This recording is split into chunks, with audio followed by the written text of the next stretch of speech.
The Eternal Wanderer. The conception of Ulysses as the wanderer who, quote, cannot rest from travel, close quote, is the invention of Dante, from whom Tennyson has taken the idea and embodied it in the romantic figure of a man for whom the purpose and joy of life lies in the variety and fullness of experience, appreciated both in the actual moment of experience and in the recollection of choice moments from the past. The enchantment of exploring the unknown and the spiritual no less than the physical world possesses Tennyson's Ulysses. The hero of the Odyssey suffers from no delusion about the nature of sea voyages. The desire to return to his own rocky island Ithaca is always uppermost in his mind, though he never refuses the occasion of an adventure when it is directly offered. And his curiosity is aroused. He wanders spellbound over the sea like the Flying Dutchman rather than of his own free will. The Sirens, Scylla, and Charybdis are adventures which he cannot avoid, foretold to him by Circe, as dangers besetting the path by which alone he can return home. The long days of rowing, the fatigues of battling against wind and wave, the secret hostility of unknown shores leave no room for the romantic enjoyment of strange situations. Continually the refrain occurs, "Thence we sailed on, grieving in heart, gladly escaped from death, though we had lost dear comrades." Or, "And the spirit of the men was worn by the grievous rowing." The attention of the Homeric Ulysses is fixed on the human interest in travelling. Whenever land is reached, the natural curiosity of the Greek shows itself in the desire to find out what kind of people inhabit that place, whether they are savage or unjust, or hospitable and God-fearing. It was this curiosity and the love of profit, another pronounced characteristic of the Greeks, which involved Ulysses in his adventure with the Cyclops and Polyphemus. He would not leave the cave without having seen the giant and without making an attempt to win the gifts of hospitality from him. Quote, "A safe passage and welcome gifts," close quote, "is the heart's desire of this wanderer, the tale of whose adventures held the Phaeacians spellbound. For they, like most modern readers, knew nothing of the perils and delays of the sea, since their ships could themselves understand the thoughts and the intents of men. Most swiftly they traverse the gulf of the salt sea, shrouded in mist and cloud, and never do they go in fear of wreck or ruin." Close quote. This picture of the Phaeacians has incorporated that particular ideal of men whose business and livelihood depends upon the sea, just as the life of the Olympian gods, who live easily, is the general ideal of life for the hard-working Greeks. Charm of travelling exists for Ulysses only in the weaving of his adventures into a tale to tell in safety by the fireside. His real feeling about the wandering life transpires through many a chance utterance. Quote, "There is no other thing more mischievous to men than roaming. Yet for their cursed bellies need men endure sore distress, to whom come wandering and tribulation and pain." Close quote. It is hunger that forces men to seek a living upon the sea. Quote, "For this cause too the benched ships are furnished that bear mischief to the foeman over the unharvested seas." Close quote. In the epithet "unharvested" is summed up the joyless, profitless nature of the sea, for even the fish which they could draw from it was looked on as a most miserable and unwelcome form of food. It was only when hunger was gnawing at their belly that Menelaus's sailors took to the fishing with bent hooks. Even in historical times, it is doubtless if the sea, on which by long experience the Greeks became skillful sailors, ever meant more to them than the assurance of a way home. That is the spirit in which the 10,000 greeted the first sight of the sea after their long retreat through the uplands of Asia Minor. It was the symbol of freedom for them. And it is that idea rather than any contemplative delight in freshness of breeze or in brightness of sea and sky which gives its peculiar beauty to the ode sung by the captive women in Euripides' Hecuba, beginning with a cry to "Wind, wind of the deep sea," with its unspoken and pathetic contrast between the freedom of the wind blowing where it listeth and the servitude of man. In the same way, sunset and sunrise at sea were not emotional spectacles of beauty for them, as they may be for the modern voyager, but moments which were practically useful in defining their position and the course they must steer. "We make war in order to have peace," wrote a Greek sage, and in the difference in standpoint between the Iliad and the Odyssey is expressed those words. The Iliad has always been considered artistically the finer of the two epics. The life of the warrior Achilles or Hector is splendid, but brief and austere and tragic. And yet it is surely pardonable to prefer the charm of the Odyssey, with its ideal for happiness for a complete life in which war is only an episode. And it is not over fanciful to find the symbol of this widened vision of life in the smoke rising not from the captured city but from the farmsteads of his own island, which Ulysses is sick with longing to see as he waits warily on Calypso's island. For this smoke is the sign of peace, of tranquil and continuous work on the earth, the sign of hearth and of home life. The thought of this home and wife is never far from Ulysses. Neither the immortality promised by Calypso, nor the rich hospitality of the Phaeacians could make him forget the sweetness of Ithaca. Knowledge of the cities in the mind of men, which Ulysses won by his travels, did not bring with it any vague desire for far horizons. There is nothing of the restless, nervous spirit of the modern traveller in his nature. No delight in the thought of far-off places still to be visited. In the 11th book of the Odyssey, in the place departed souls at the edge of the world, Ulysses inquires of the prophet Tiresias about his return, and learns when he is destined to reach Ithaca, and to slay the suitors. Then the prophet tells him, "Thereafter go thy way, taking with thee the shapen oar, till thou shalt come to such men as know not the sea.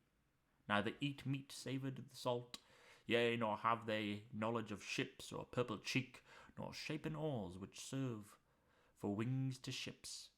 And I will give thee a most manifest token which cannot escape thee, on the day when another wayfarer shall meet thee, and say that thou hast a winnowing fan on thy stout shoulder. Even then make fast thy shapen oar in the earth, and do goodly sacrifice to Lord Poseidon, and depart for home. And from the sea shall thine own death come, the gentlest death that may be, which shall end thee fordone with smooth old age, and the folk shall dwell happily around thee." This prospect of more voyages into strange lands rouses no enthusiasm in his heart.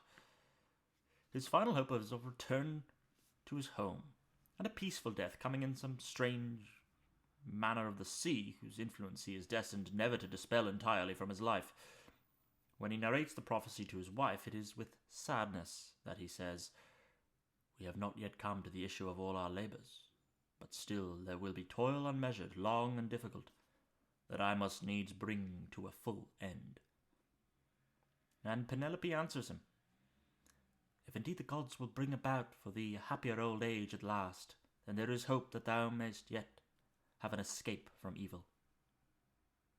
In this passage, which is the final seal upon his character, we feel the most clearly of all how deaf the Homeric Ulysses is to the romantic call of the unknown, looking only beyond the wanderings ordained for him to his final ordained rest and peaceful death among his own people. Dante may have learned this legend of Ulysses' later wanderings from some Greek scholar or from a Latin version of the Odyssey, and have been inspired by it to write his own imaginative account of the wanderer's last voyage. But the tradition of Ulysses' wanderings beyond the Straits of Gibraltar was evidently well known in antiquity. Tacitus wrote in the introduction of the Germania, "Some relate that Ulysses in his long and marvellous wanderings was carried into this ocean and reached the coast of Germany, and found the named town of Ascibergius, and an altar consecrated to Ulysses and his father Laertes was found there. And some monuments and tombs with Greek letters still exist on the boundaries between Germany and Rhaetia.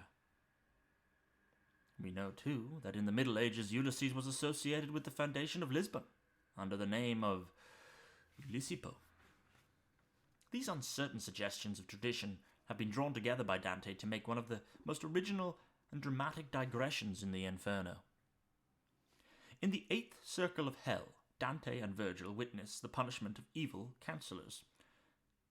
From a bridge of the poets, see the flames moving among the bottom of the chasm beneath them. These flames are shaped like tongues of fire, and within them are the souls of evil counselors. For accounting to the word of S. James, the tongue is a fire, and set it on fire the course of nature, and is set on fire of hell. One of these flames, which has 2 points, contains souls of Ulysses and Diomede, the joint contrivers of the ambush of the Trojan horse, who achieved their ends through deceitful words. And in reply, question from Virgil, quote, "The greater horn, that is Ulysses, of the ancient flame began to shake itself, murmuring just like a flame that struggles with the wind," close quote. And then quite suddenly, without any introduction, begins the narrative of his last voyage. Quote, "Nor fondness for my son, nor reverence of my old father, nor return of love that should have crowned Penelope with joy could overcome in me the zeal I had to explore the world and search the ways of life, man's evil and his virtue." Dante feels that Ulysses could not have rested content with the narrow limits of Ithaca. This is the new motive introduced by him into the old legend, which begins the transformation of the Homeric hero with his Greek dislike of the unlimited and unknown into the romantic adventurer of modern times. The Ulysses of the Inferno is no simple wanderer over the Mediterranean, seeking the cities and manners of men until the wrath of a god and the decrees of fate are satisfied. Now, knowledge of good and evil is the goal to be reached at the end of his travels, and some eagerness is attributed to the, quote, "small faithful band" of rowers that were willing to follow him. Quote, "To this the short remaining watch, that yet our senses have to wake, refute not proof of the unpeopled world following the track of Phoebus. Call to mind from whence ye spring. You are not formed to live the life of brutes, but virtue to pursue, and knowledge high." Close quote. In those lines, we have no faithful image of the spirit of the Homeric Ulysses and his mariners, but the new light of the Renaissance, with its love of knowledge and discovery in all directions, as well as a reminiscence, very natural in Dante, of Aristotle's ideal, the life of speculation. The greed and curiosity of the Greek are replaced by an intellectual passion for knowledge, which does not, however, weaken the love of toil and adventure. Passing through the Straits of Gibraltar, they held their course ever southwards, until, quote, far appeared the mountain dim, the loftiest methought of all I e'er beheld. Joy seized us straight, but soon to mourning changed. Close quote. A whirlwind from the mountain, which was apparently the Mount of Purgatory, swooped down on them, and in a moment ship, crew, and sank beneath the waves. In his poem called Ulysses, Tennyson completed the transformation which Dante began.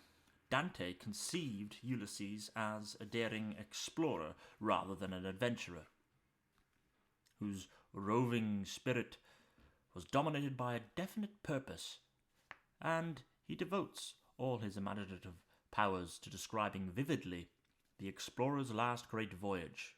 Tennyson has turned Dante's explorer into a traveller of philosophic temperament, unable to rest, content with what he had seen and experienced, and continually and irresistibly beckoned onwards by the voice of the infinite sea of the unknown upon the ship of man's life is launched.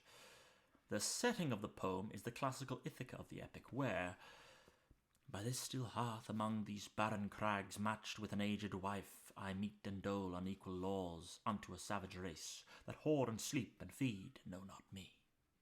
But in reality, the only classical quality of the poem are the adaptations and reminiscences of Homeric phrasing which Tennyson has woven into the fabric of his verse. The speaker of this dreamy soliloquy does not convince us that he has ever, quote, drunk the delight of passion with my peers, far on the ringing plains of windy Troy, or that he could have brought his ship safely to the land when, through the scudding drifts, the rainy Hyades vexed the dim sea. And there is something theatrical and hollow about his order to his mariners to push off, and sitting well in order smite the sounding furrows.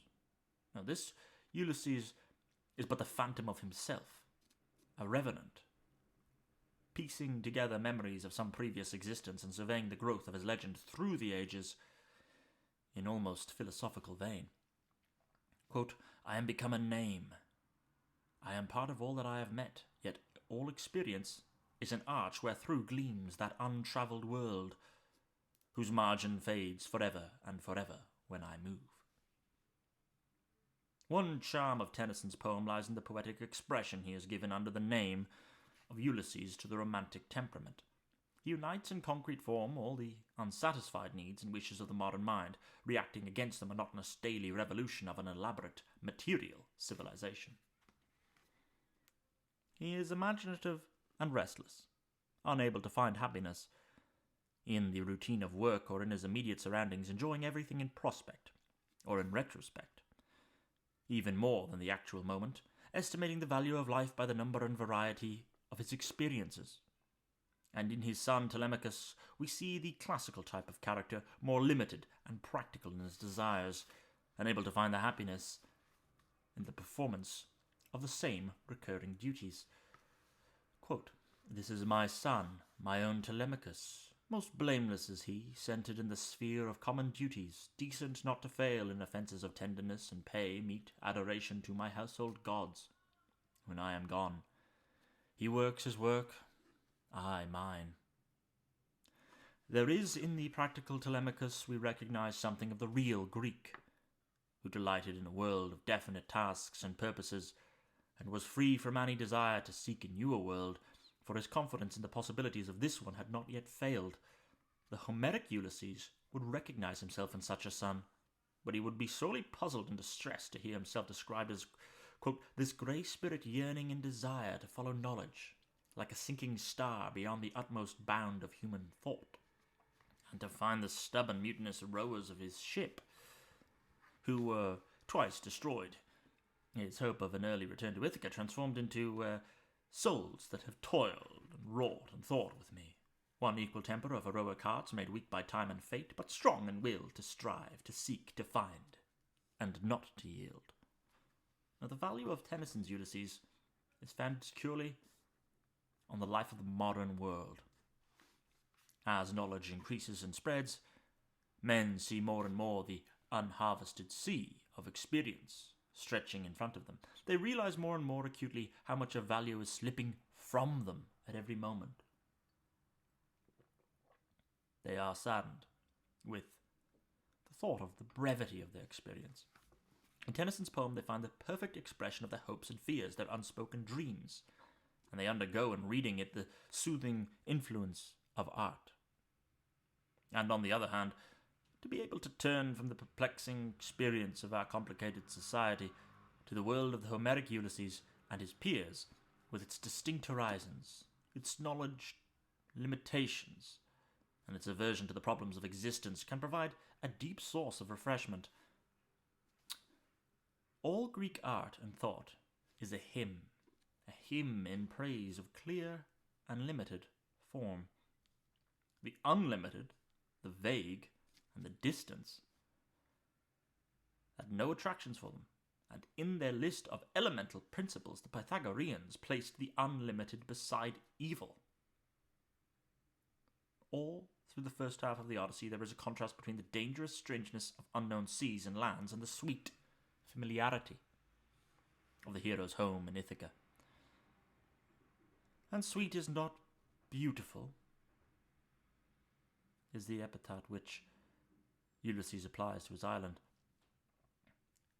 Clear seen Ithaca, wherein is a mountain Neriton with trembling forest leaves, standing manifest to view, and many islands lie around, very near to one to the other, a rugged isle, but a good nurse of noble youths. Oh, how loving are the various features of the country described. the long paths and the sheltering heavens and the steep rocks and the trees in their bloom. The haven of Forcas shut in between two headlands of sheer cliff, where is a long-leaved olive tree, and hard by is a pleasant cave and shadowy sacred to the nymphs. And there is moreover to bees' hive. There are great looms of stone whereon the nymphs wave and weave raiment of purple stain, and marble to behold, and therein are waters willing evermore. And two gates there are to the cave, the one set towards the north wind, whereby men may go down, but the portals toward the south pertain to the gods, whereby men may not enter. It is the way of the immortals. How well the reverence for the beauty and strangeness of nature work is conveyed in this oft-recurring idea that the gods have their own way of approach, their own names for mortal things.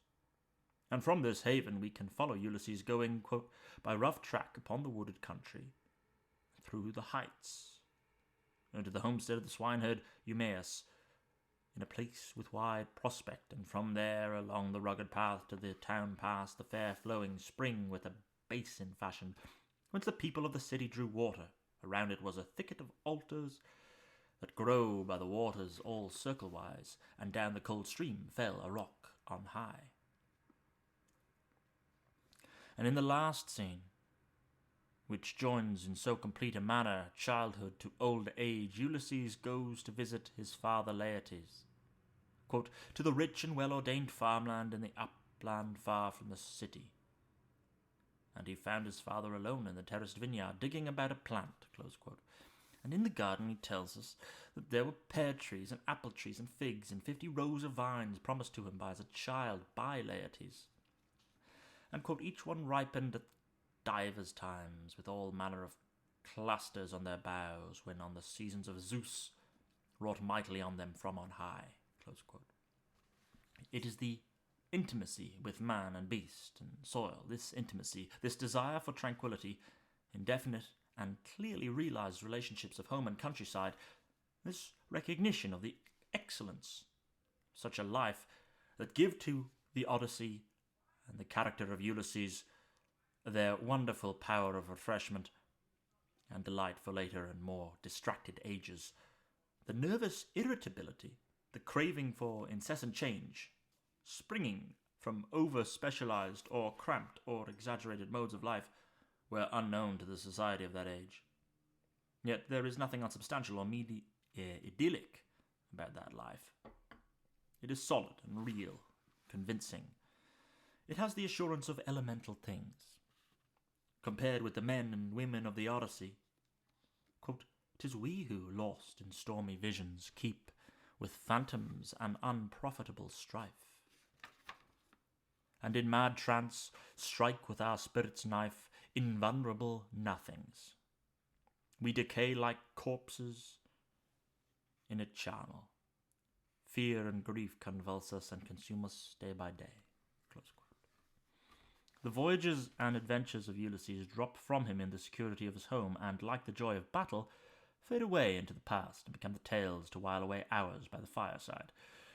The final and necessary slaughter of the suitors, so important in the first primitive legend, occupies a very small part in our Odyssey, and the stains of it are quickly swept away by the sunlight and the all-pervading sea air and the waves which beat on the rocky shore of Ithaca, quote, washing away the evil of man, close quote, according to the splendid thought of Euripides. And nothing is left to impair the happiness in the wanderer growing old in his beloved home. And who that once become intimate with the gracious figures of Penelope and her son, with the faithful nurse Euryclea and the swineherd Eumaeus, and has felt the ways of the sea and land of Ithaca grow dark after sunset, does not wish only that the part Tiresias' prophecy to come true, which said, far from the sea shall thine own death come, and gentlest death that may be, which shall end for thee, fordone with smooth old age, and the folk shall dwell happily around thee.